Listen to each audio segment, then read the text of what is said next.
Memento mori, obviamente latín. Recuerda que eres mortal. Hace miles de años, aproximadamente en el año 752 antes de Cristo, con Rómulo, el fundador de Roma, comienza una serie de desfiles. Se dice que aproximadamente se cuentan 320 desfiles desde este momento hasta el año 71, en el que Vespasiano, que era emperador de Roma, entra en la ciudad de Jerusalén y regresa a Roma victorioso después de haber destruido aquella revuelta con los judíos. 320 desfiles triunfales se llevaron a cabo en el Imperio Romano. Y esta era una de las frases que se decía: memento mori, recuerda que eres mortal. Y quiero que imaginen la figura de un hombre, el emperador, subido en una cuadriga, un carruaje, con una corona de laureles, triunfante, al frente de su ejército, y toda la gente esperándolo, pero atrás de él venía un esclavo diciéndole: recuerda que eres mortal. Otra frase que se dice que le decían era: mira tras de ti, recuerda que solo eres un hombre. ¿Se acuerdan que los emperadores romanos se sentían qué? Dioses. Y eso pasó con Nabucodonosor, y eso pasó con Ciro, y con Darío, y pasó con Alejandro Magno, y pasaba constantemente. Otra frase era: recuerda, Señor, toda gloria es efímera. Después de este año 71, hasta la caída del imperio, se dice que solamente se hacen o se tienen contados menos de 30 desfiles triunfales. ¿Por qué doy este dato y por qué hago esta introducción? Porque hace 2000 años, poco más de 2000 años, leemos en la Escritura acerca de un desfile triunfal del verdadero rey. Pero no tiene nada que ver con lo que acabamos de platicar.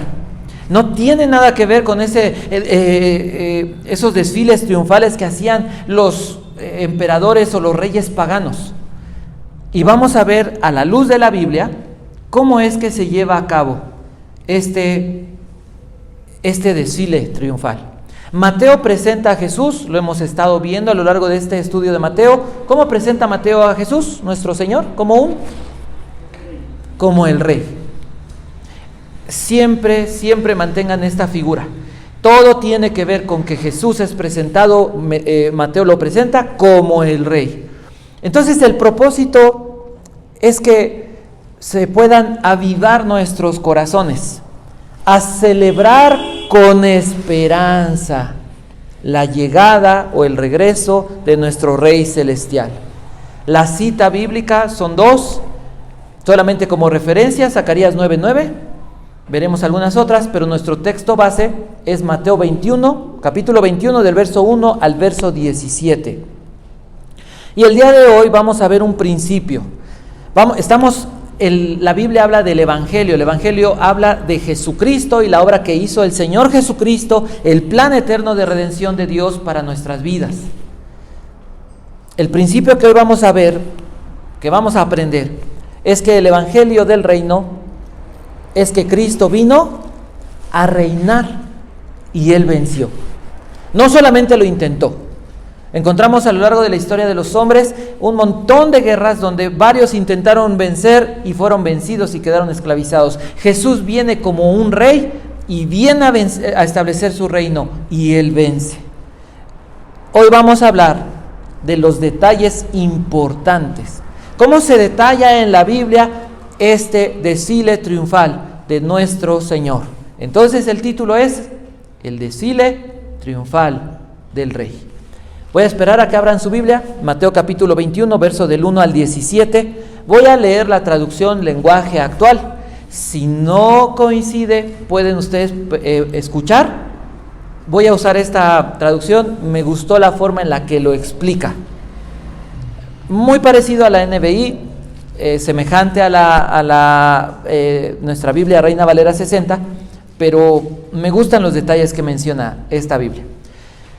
Dice así: Jesús y sus discípulos llegaron al pueblo de Betfagé. Esta palabra Betfagé, o este nombre, significa casa de... ¡Ay, se me fue! De los higos. Casa de los higos. Muchas gracias. Y se detuvieron junto al monte de los Olivos, ya muy cerca de la ciudad de Jerusalén. Al llegar allí, Jesús dijo a sus discípulos, a dos de sus discípulos: vayan a ese pueblo que se ve desde aquí. Tan pronto como entren, van a encontrar una burra atada junto con un burrito. Desátenlos y tráiganmelos. Si alguien les dice algo, ustedes responderán: el Señor los necesita. Enseguida se los devolverá. Esto sucedió para que se cumpliera lo que Dios había anunciado por medio del profeta. Díganle a la gente de Jerusalén: miren, ahí viene su rey. Él es humilde, viene montado en un burrito. Los dos discípulos fueron al pueblo e hicieron lo que Jesús les había ordenado. Llevaron la burra y el burrito y pusieron sus mantos sobre ellos. Jesús se montó y fue hacia Jerusalén. Muchas personas empezaron a extender sus mantos en el camino por donde iba a pasar Jesús. Otros cortaron ramas de árboles y también las pusieron como alfombra en el suelo. Y toda la gente, tanto la que iba delante de él como la que iba detrás, gritaba: ¡sálvanos! La palabra que aparece en la 60 dice: ¡Hosana! Por eso estoy usando esta Biblia, para que podamos tener claro lo que significa esa frase Hosana. Sálvanos, Mesías nuestro, bendito tú que vienes en el nombre de Dios. Por favor, sálvanos, Dios Altísimo. Cuando Jesús entró en la ciudad de Jerusalén, toda la gente se alborotó y decía: ¿quién es este hombre? Y los que venían con Jesús contestaban: es Jesús, el profeta. Él es de Nazaret, el pueblo de Galilea. Cuando Jesús entró en la ciudad de Jerusalén, fue al templo y empezó a sacar a todos los que estaban vendiendo y comprando cosas, y derribó las mesas de los que cambiaban dinero de otros países por dinero del templo, y también tiró los cajones de los que vendían palomas. Y les dijo: Dios dice en la Biblia: mi casa será llamada casa de oración, pero ustedes la han convertido en cueva de ladrones. Luego, algunos ciegos y otros que no podían caminar se acercaron a Jesús y él los sanó. Los sacerdotes principales y maestros de la ley se enojaron mucho al ver los milagros que él hacía, y al oír que los niños le gritaban alabanzas a Jesús, el Mesías. Por eso le dijeron: ¿acaso no oyes lo que estos niños están diciendo? Jesús les contestó: los oigo bien. ¿No recuerdan lo que dice la Biblia? Los niños pequeños y los que aún son bebés te cantarán alabanzas. Luego Jesús salió de Jerusalén y se fue al pueblo de Betania. Allí pasó la noche. ¿Cómo comienza esto? El primer detalle importante de este desfile precisamente es la preparación, del verso 1 al verso 7. ¿Cómo comienza todo? Jesús va de camino a Jerusalén una semana antes de que se celebre la Pascua del pueblo de Israel. ¿Qué se celebraba en la Pascua? La liberación del pueblo de Israel. ¿De dónde? De Egipto. ¿Saben ustedes que para la mayor parte de las personas, cuando hablamos o cuando se les cuenta esta historia de cómo Dios liberó a Israel de Egipto, las plagas y que se abrió el Mar Rojo, la mayoría de la gente dice: eso no puede ser? ¿Saben ustedes que han intentado demostrar que esto no es verdad? Jesús iba y el pueblo estaba llegando, se estaban reuniendo con el propósito de celebrar esta Pascua. Es importante, 4 días antes de que se celebrara la Pascua, se tenía que apartar un borreguito que era el borrego pascual para que se celebrara la Pascua. Han pasado 3 años y medio del ministerio del Señor Jesús, y el momento que se comienza a vivir a partir de este domingo es el momento de la verdad. El conflicto se empieza a gestar, ya no hay de otra, y es triste, es lamentable, pareciera que esta es una historia trágica, y es trágica porque aunque tiene un buen final para nosotros, para la mayoría de esas personas, ellos rechazaron al rey, pero fue el abandono de Dios para esas personas incrédulas. Es extraordinariamente terrible pensar que Dios deja a una persona, le concede la libertad de hacer lo que quiera, y cómo esa persona va a destruir su propia vida. Entonces, el gobierno civil, Roma, los sacerdotes, la población se junta, y cuando viene el Señor Jesús, cuando va a entrar el Señor Jesús, lo que ellos hacen es darle la espalda. Jesús viene como un rey, pero Él no viene en un caballo. Abramos nuestra Biblia, Zacarías está 2 libros antes de Mateo, Zacarías capítulo 9, verso 9, para que veamos esta profecía. Zacarías capítulo 9, verso 9 dice así: alégrate, bella ciudad de Jerusalén, ya tu rey viene hacia ti. Fíjense, montado en un burrito, es humilde, pero justo, y viene a darte la victoria. ¿Cómo describen al Señor Jesús? No como ese emperador con una corona de laurel, como el gran vencedor. Presentan al Señor Jesús, sí, como rey, como un rey vencedor, pero un rey ¿cómo? Un rey humilde. Un rey que viene en un burrito, no en un caballo. ¿Y dónde está el ejército? Porque todos traían su ejército, ¿no? ¿Y cómo llegaban todos? Como eufóricos, vencimos.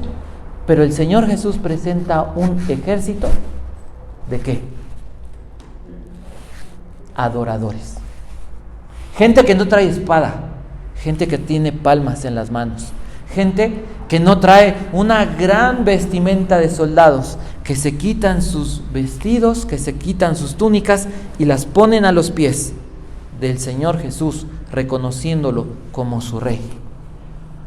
El Señor Jesús dice a sus discípulos: vayan a este pueblo de enfrente y van a encontrar un par de personas, van a encontrar personas desconocidas y van a encontrar un burrito, díganle que se los vamos a regresar.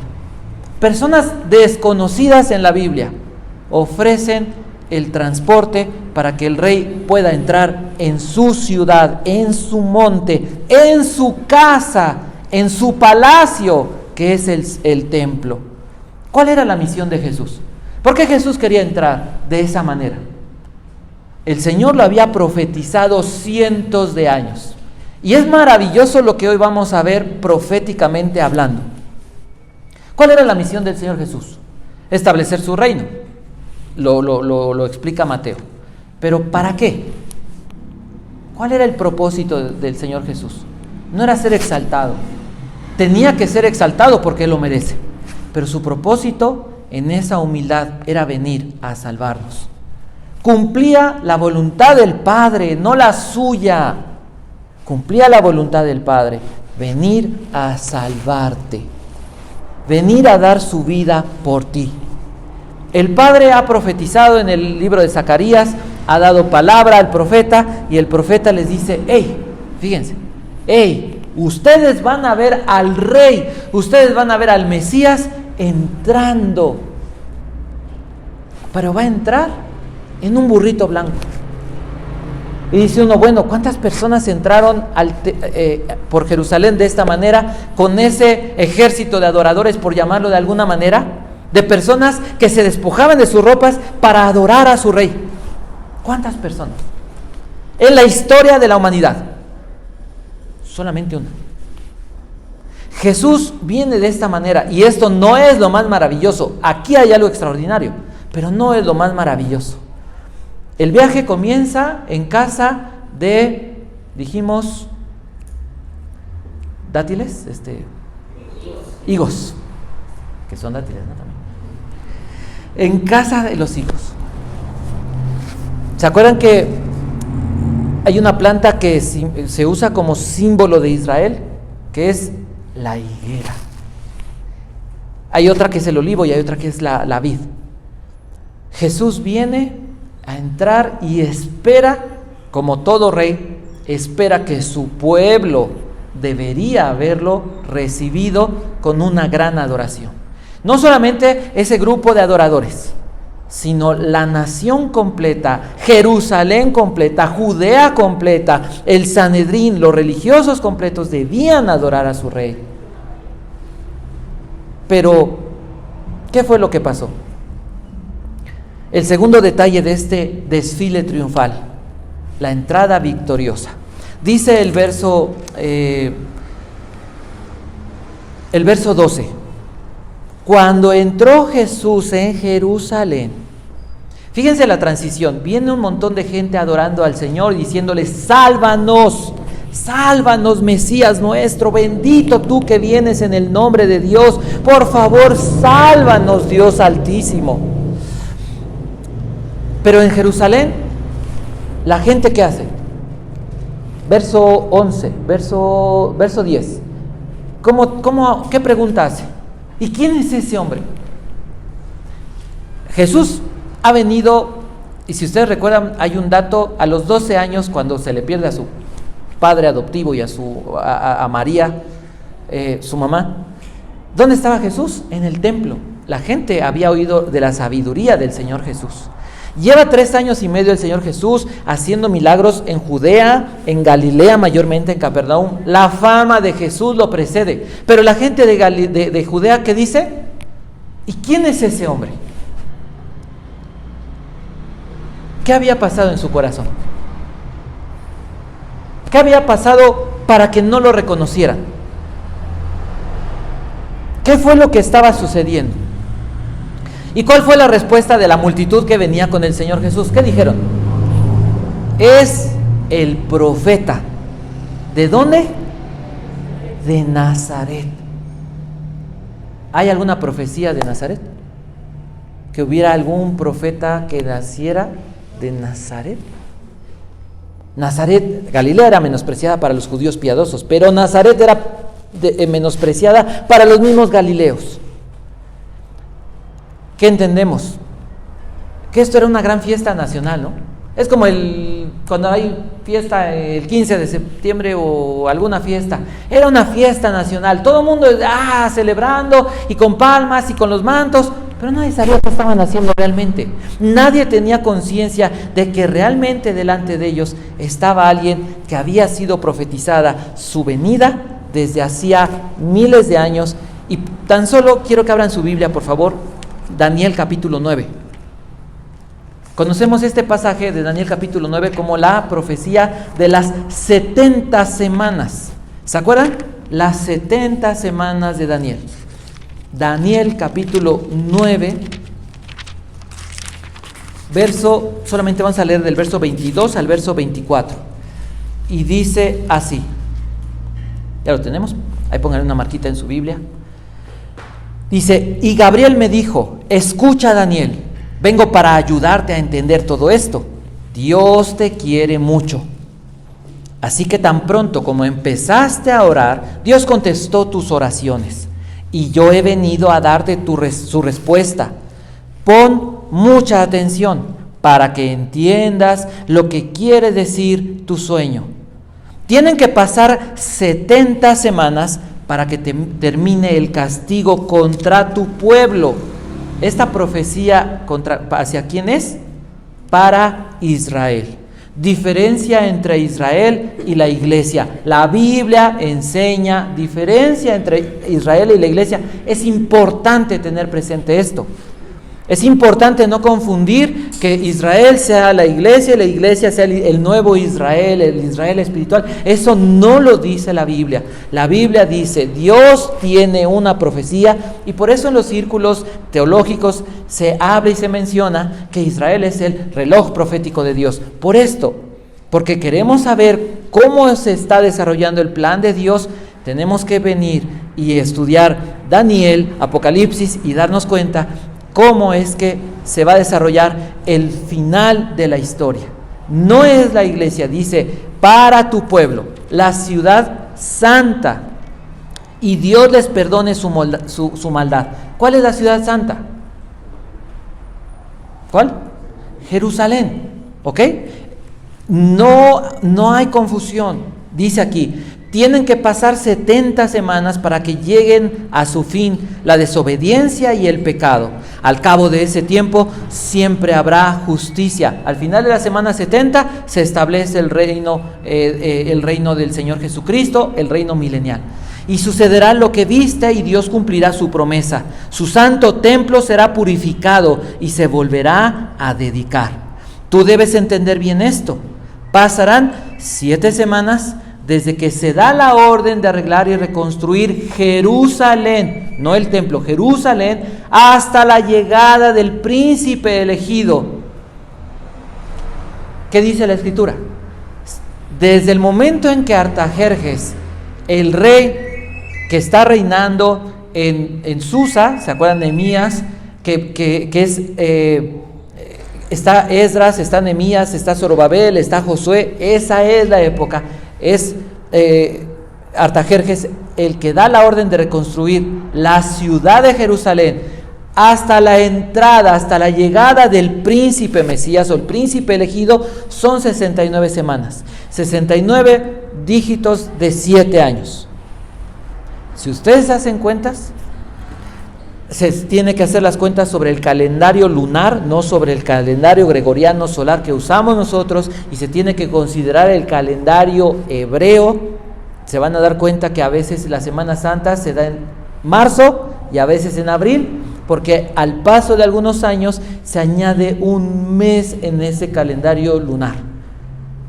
No vamos a entrar en más detalles. Si ustedes hacen esta cuenta, se van a dar cuenta que hace aproximadamente 2000 años se cumplen esas 69 semanas exactas. La profecía de Zacarías solamente confirma que se han cumplido las 69 semanas y el pueblo de Israel, al que ve que entra por Jerusalén y que atraviesa como ese desfile triunfal, es el Mesías. No hay otro personaje que haya cumplido o pudiera cumplir esta profecía. Y cuando lo vieron enfrente, lo que ellos hicieron fue darle la espalda. No hay margen de error. Las profecías son exactas. Daniel capítulo 9, Esdras capítulo 4, capítulo 6, Isaías 53 y Zacarías capítulo 9 demuestran quién era esa persona que entraba en este desfile triunfal. Las multitudes, dice la Biblia, se agitaron. Esa palabra es como si hubiera habido un terremoto, pero no es porque se agitaran de alegría porque veían a su Salvador, sino que estaban conmocionados al ver que estaba entrando alguien que no convenía a sus intereses. A veces decimos, es que la gente no puede convertirse porque está muerto en sus delitos y pecados. Sí, pero la Biblia dice algo. Dice, no vienen a mí porque no quieren. El hombre no quiere acercarse al Señor Jesucristo. Ama más su pecado que al mismo Señor que entregó su vida por ellos. ¿Qué pasa en ese desfile? Dice la Biblia, hasta el verso 12, que el Señor Jesús no se conforma con entrar solamente a la ciudad de Jerusalén o a la región de Judea, sino ¿a dónde fue el Señor Jesús? Llega al templo. El templo, ¿qué era para el Señor? ¿Qué dijo? Mi casa será llamada casa de oración. Podemos entender que el palacio de Cristo era el templo de Jerusalén. ¿Cuál es el tercer detalle importante en este desfile triunfal de nuestro Señor Jesucristo? El Señor Jesús llegó a su palacio. Verso 12, parte B, al verso 14. Dice así: entró en la ciudad de Jerusalén, fue al templo y empezó a sacar a todos los que estaban vendiendo y comprando cosas. El Señor Jesús llega y muestra su autoridad sobre su casa y echa fuera a los perturbadores, aquellas personas que habían hecho de la casa de Dios una cueva de ladrones. ¿Qué dice el verso 13?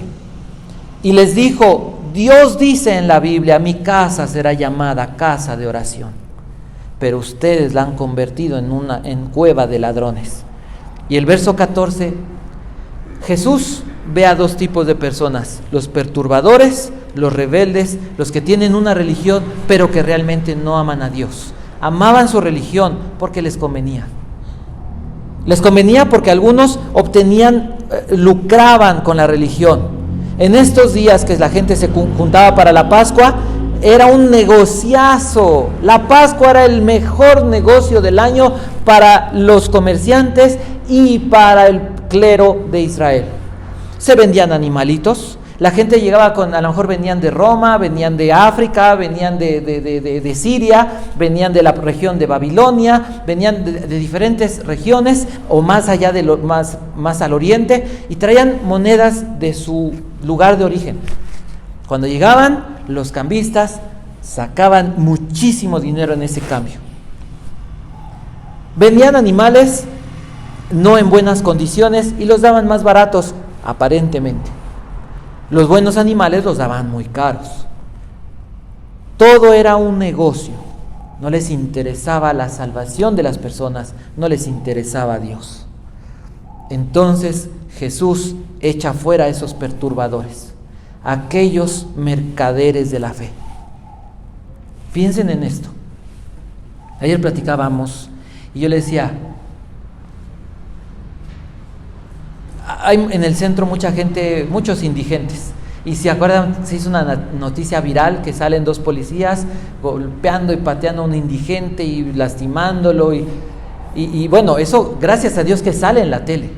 Pero ustedes no saben cuánta gente en las calles es quemada, son violados, les echan ácido, les hacen maldades, la misma sociedad. ¿Cuántos son violados? ¿Cuántas mujeres salen embarazadas en situación de calle? Y la verdad es que es muy cómodo a lo mejor estar en un lugar y tener todo un espacio cómodo.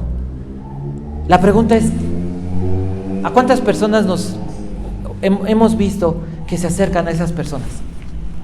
Les digo la verdad, es que puedo ir a hablarle de Cristo a esas personas y no todos se van a convertir, y la mayoría no se va a arrepentir de sus pecados. Es verdad. Y entonces la gente dice, bueno, es que le dedico a alguien tiempo que no conviene, mejor se lo dedico a gente que tiene más capacidades. Y eso es una realidad en la iglesia. Es conveniente, es muy cómodo, de verdad es muy cómodo agarrar, sentarte y estar en un grupo a lo mejor de académicos, y que Dios de verdad me permitiera poder ir y predicar en CU, y cada uno de nosotros, de verdad, entiéndelo, eres un embajador del reino de Dios. Estás en donde estás, no para hacerte rico, no para ser poderoso, o tampoco para hacerte pobre. Estás donde estás para representar el gobierno de Jesucristo. Eres un embajador de Cristo. Eres alguien que vas en el nombre de Jesús para establecer el reino de Dios en el corazón de las personas. Pero es muy cómodo, ¿no? Es muy cómodo ir con los que tienen capacidad. Es muy cómodo estar en lugares donde hay gente que tiene los recursos para un lugar bonito. ¿Y los demás? No, pues que vayan los otros, ¿no? Búscate a alguien que sí vaya a esos lugares. Que no caigamos en eso. No hay que dejar de lado las personas intelectuales, los estudiosos, hay que prepararse. Es verdad que hay que prepararse, hay que estudiar, hay que estar en un seminario, sí, es necesario, porque tenemos que dar a todos cuenta de la esperanza que hay en nuestro corazón. ¿Qué estamos haciendo? ¿Qué hizo el Señor Jesús? Dice que los pobres, los ciegos, los que no podían caminar, las personas que estaban arruinadas, se acercaron al Señor Jesús. Y en el templo, en su palacio, el Señor Jesús extiende su misericordia y libra de esa ruina a esas personas solitarias. Y el último detalle importante: el Señor Jesús echa fuera a los rebeldes, a esos perturbadores, pero salva, les cambia la vida a los que reconocen su condición y su necesidad de un Salvador. El último detalle: el rey es rechazado. ¿Qué dice el verso 15? Este es el punto más trágico. Los sacerdotes principales, los que se encargaban de hablarle a la gente de Dios, los que se debían encargar de hablarles de la misericordia, del amor, de la salvación a las personas, de guiarlos a Cristo, dice la Biblia, se enojaron. Un conflicto, en ese momento, el hombre echa fuera de su vida al Señor Jesucristo. Se crea un gran alboroto. Unas personas ignorantes, no, pues que es el profeta de Nazaret. Otros, ¿y quién es este? ¿Por qué llega haciendo todo este alboroto? ¿Cuál era la razón verdadera? Un corazón que no amaba a Dios. Cuestionaron a Jesús. ¿Qué le dijeron? ¿Acaso no oyes lo que estos niños están diciendo? ¿Cómo permites, cómo recibes alabanza de los niños y de la gente? ¿Se acuerdan que le dijeron al Señor Jesús, danos una señal de que realmente tú eres quien dices ser? Dinos quién eres y danos una señal del cielo.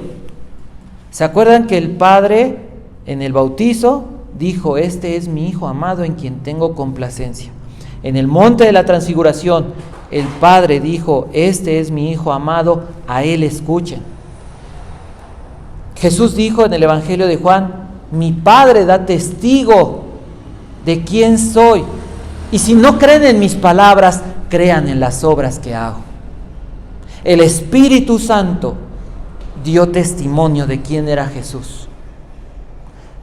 Mientras unos se rebelaron contra Jesús y cerraron las puertas de su corazón, hubo un grupo de personas pobres, miserables, que decidieron ser súbditos del Señor Jesús y se convirtieron en un ejército. Dice la Biblia, las armas de nuestra milicia no son carnales, no son humanas, sino poderosas en Dios para la destrucción de fortalezas, derribando argumentos y toda altivez que se levanta en contra del conocimiento de Dios, y llevando cautivo todo pensamiento en obediencia a Cristo, porque nuestra lucha no es contra carne ni sangre, sino contra huestes espirituales de maldad en las regiones celestes. Mientras unos rechazaban a Jesús, otros se convirtieron en sus discípulos. ¿Cuál fue la respuesta del Señor Jesús? A unos sanó, a unos les cambió la vida, pero cuando vio el rechazo general, dice el verso 17, en ese momento el Señor Jesús salió, se fue de ahí. ¿Cuál es la conclusión? Mateo quiso enseñarle a la gente a la cual le dedicó este evangelio, y al día de hoy a nosotros, quiso enseñarnos algo, que debíamos celebrar a nuestro Señor Jesucristo como un Rey victorioso. ¿Cuál debe ser nuestra actitud hacia Jesús? Celebrarlo como un Rey victorioso. Mateo les dijo, miren, se cumplieron todas las profecías, lo matamos. Mateo les dijo, tenemos un problema, matamos al autor de la vida, matamos al único que nos podía salvar. Lo bueno de la historia es que la historia no termina en una tragedia. ¿Cómo termina la historia?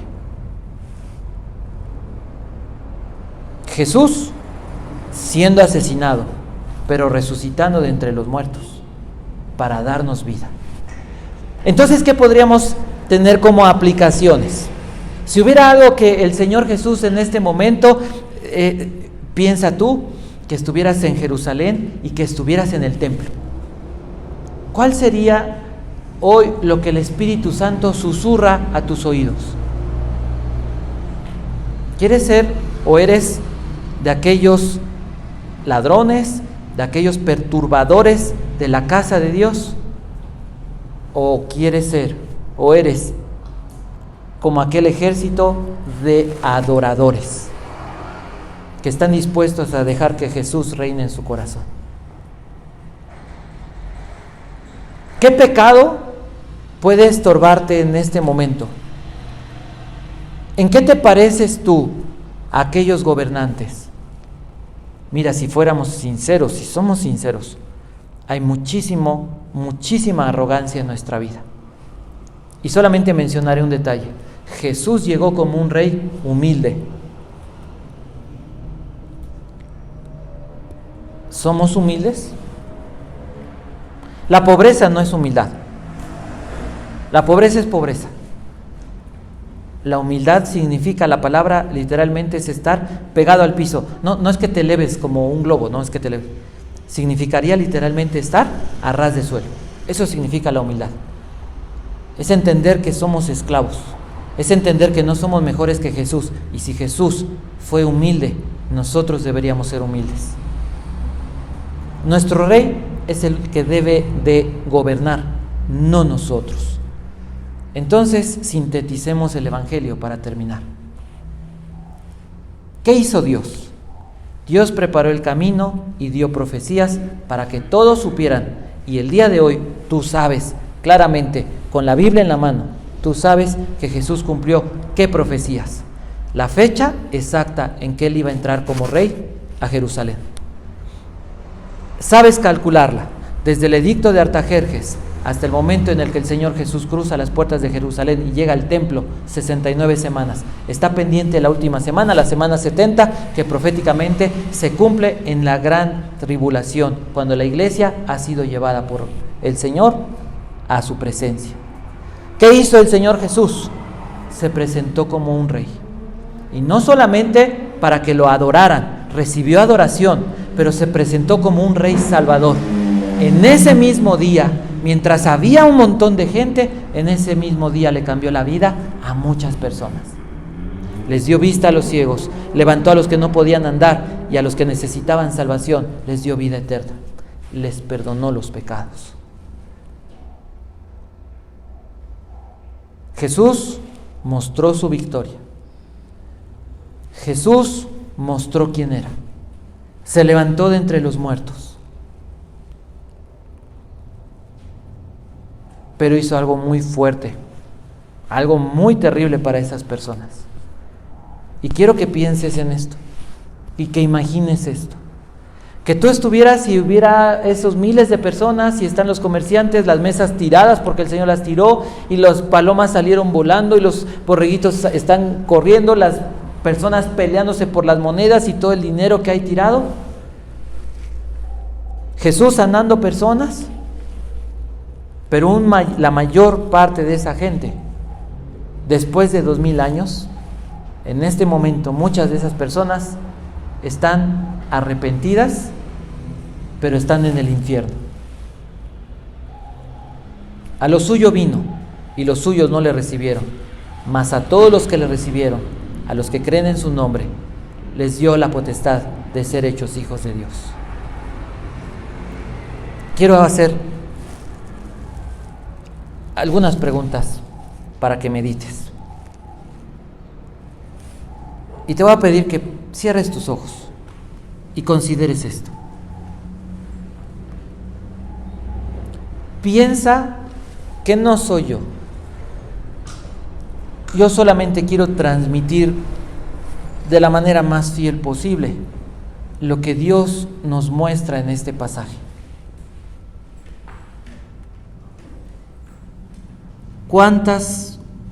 ¿Cuántos de nosotros queremos vivir bajo el gobierno de Jesús?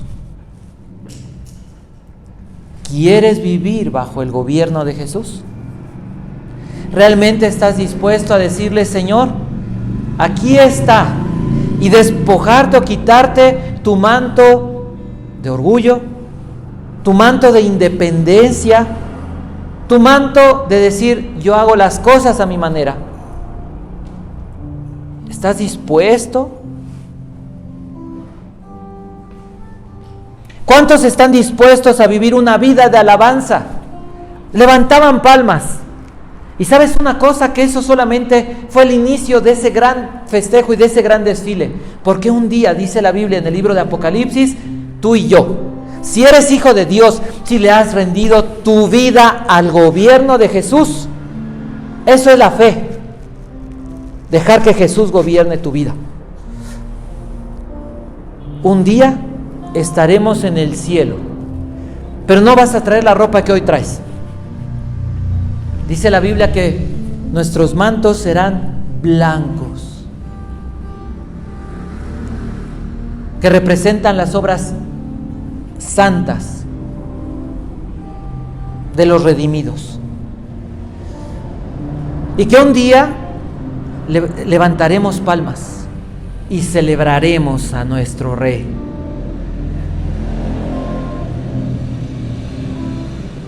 Pero hoy podemos comenzar esta vida de alabanza. ¿Quieres comenzar y ser ese ejército de adoradores? ¿O quieres seguir viviendo una vida tibia? Una vida escondido, una vida apagado, una vida normal. ¿Sabes que con Cristo la vida normal es una vida de poder?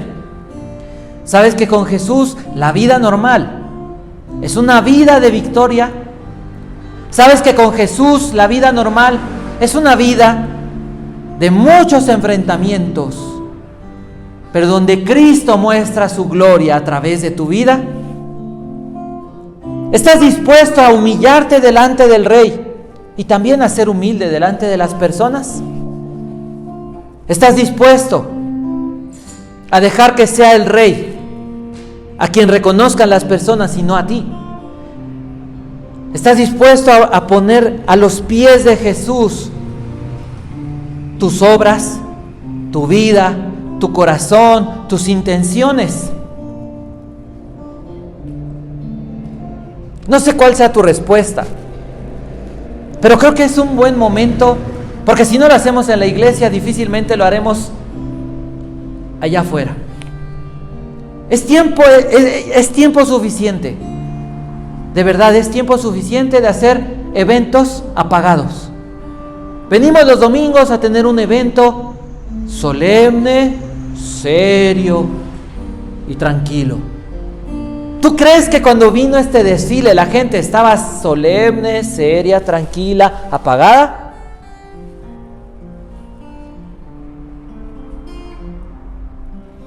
La respuesta es no. Era una gran celebración. Y el día de hoy recordamos esa celebración. El día de hoy, entonces te invito a que puedas tú tener esa actitud y esa intención. Celebra a tu Salvador. Celebra a tu Rey. Celebra a tu Dios. ¿Jesús es tu Rey? ¿Jesús es tu Dios? ¿Alguien puede decir amén? ¿Alguien puede decir sí, quiero celebrar a Jesús? ¿Alguien está dispuesto a decir basta de estar sentado y tranquilo?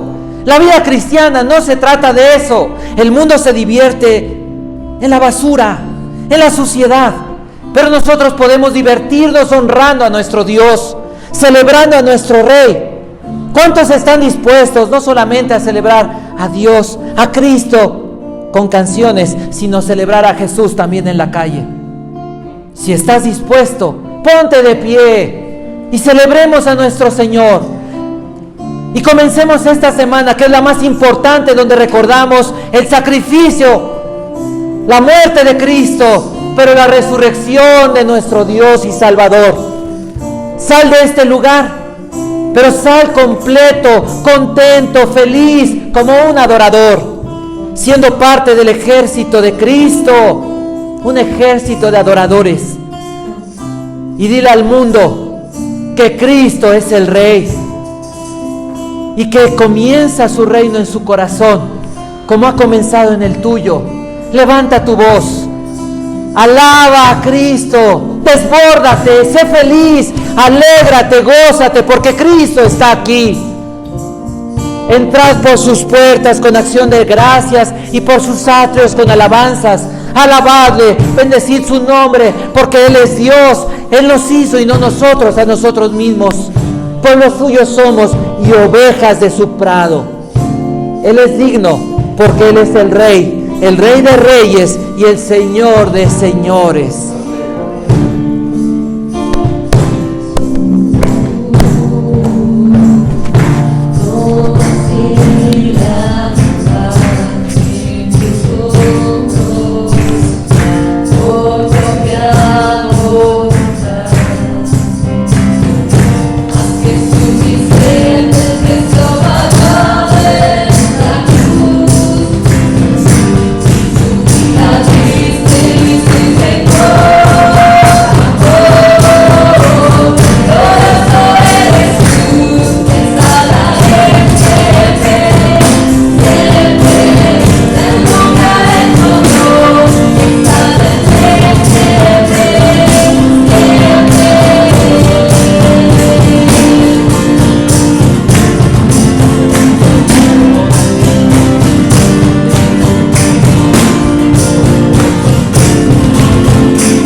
Señor Jesús,